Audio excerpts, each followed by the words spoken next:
நானும் என் ஹஸ்பண்டும் சின்ன சின்ன விஷயத்துக்குலாம் சண்டை போட்டே இருந்தோம். கடுப்பாகி நான் டிசைட் பண்ணேன், நீங்க என்கிட்ட இனிமேல் சண்டை போடுறேன்னா போடுங்க, ஆனா நான் உங்ககிட்ட இனிமேல் சண்டையே போட மாட்டேன்.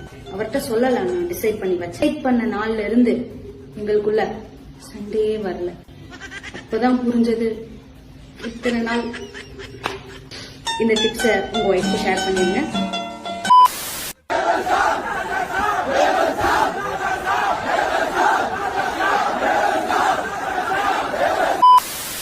தக்காளி சாதத்துக்கு பட்டெல்லாம் போட்டா சூப்பரா இருக்கும், நல்லா ஜம்முன்னு இருக்கும்.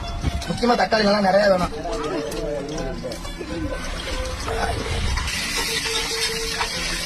மனமா இருக்கும்.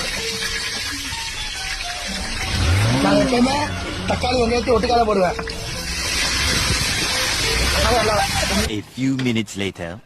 குக்கர் வெடிச்சிருச்சு. குக்கர் வெடிச்சு காலில் பட்டு சமைக்கும் போது பூரா பொத்துருச்சு காலு.